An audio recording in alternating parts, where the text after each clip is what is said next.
So I struggled with burnout so much the past 3 years of running my marketing consulting company, and especially the 6 months up into shutting that business down.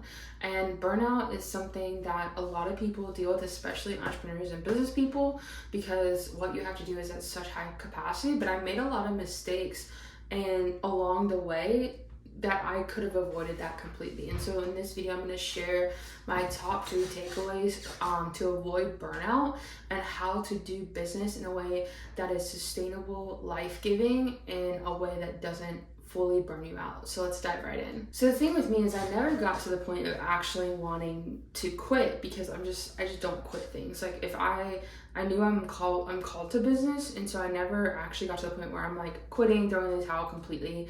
And so instead, what I realized that happened is I would just go through seasons of feeling super stressed, anxious, and even like lack of motivation. So I wouldn't actually do the things that I needed to do to be successful, because it was like this like constrained feeling. And I realized that I had actually like very little to no passion for what I was doing, even though I was making like over 10K a month. Like that, the money piece wasn't even enough anymore. The first thing you want to do when you start sensing that you're maybe feeling overly anxious, stressed, or burnt out is to stop and recognize it. This is one of the hardest things for entrepreneurs to do, because we just want to go to the next goal.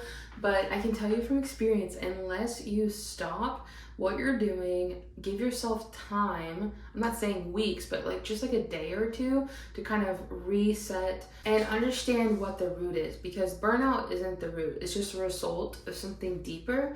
And so unless you stop, and for me, I stop and I pray, spend time with the Lord to figure out what the root issue is, so that I can deal with it and address it and then move forward. And really, sometimes it's just difficult to identify burnout, but one of the warning signs you can see is everything just seems to get harder. You can go on vacation, but you never actually feel rested. And you feel like you're always thinking about the business or always worried about something. And it's almost like you're not connected, like head to heart. It's like your head is doing different things, but your heart is not fully connected. And when that disconnection starts to happen, that's usually when burnout starts to take place. It's like you'll have little sparks of energy and passion, but it's not really consistent. And a lot of times it's based on external things, not really internal things. And so when external things go wrong, your passion, your stress levels go up, all the other things with that. The key point here is like burnout doesn't go away by pretending it's not there. I've learned this from personal experience. Just because I try to pretend like it's not there, it's still there, and it very much affects your day-to-day life in all areas, not just business. And one of the key takeaways that I had to realize is burnout isn't as much about working too hard. It could mean you're working too hard on the wrong thing. So like what I mean by that is I was experiencing burnout in the previous business that I ran, and I eventually came to the realization that it wasn't that I was working too hard, but I was working too hard on something that I didn't feel like I was supposed to do long term. And so it actually drained me of energy instead of giving me energy. Like I said before, burnout and stress and anxiety is not the root issue. That's coming from something deeper, and you can't get to the root issue unless you stop. It's like, for example, when you're running a race, let's say you're running like a 5K or something like that, and you have an injury in your leg. Well, you can't continue running the race until you stop and fix your injury, and then you can continue to run. The same thing is in business and life and burnout and anxiety and stress. You have to stop so that you can figure out the issue and sort out the issue so that you can continue your race. And the best way to figure out what the deeper root issue is asking yourself honest questions. Like, why am I feeling burnt out? Why am I feeling anxious? Why am I feeling these emotions? And you can even process this with yourself or in the Lord or a counselor or a friend, just to really get to the bottom of it, so you can locate where your heart is and make adjustments when you need to, but that way you can locate exactly where you are. And the last step is you really need to make a change.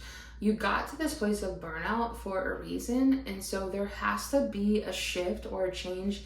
It could look internally, like a heart shift or a mindset shift. There could be an internal change, and there also could be external changes that you need to make as well. So for example, I realized when I got to this stage of burnout, sometimes I just was like carrying too much responsibility, and I just needed to shift my heart to trust the Lord in my business. Versus another time that I experienced burnout really heavily, about 6 months ago, I realized, oh, actually, this is not the business I'm supposed to run long term, and this season is over and I need to start a new business. And so it could be internal or external, but the main thing is that you need to make a change, not a vacation, not a sabbatical, but you need to make a sustainable change in your life, in your rhythms, in your routine, in your mindset, or externally in your business, in your relationships, so that that doesn't happen again. So I hope you guys got a ton of value out of this video. I hope if you get to the place of burnout or anxiousness or stress in your business, that you use this as a guide to help you live fully healed and whole. And if you're a faith-based coach, consultant, or agency that wants to start or scale your current online business, I do have a link down below where you can fill out a few questions to see if that's something I can help you with,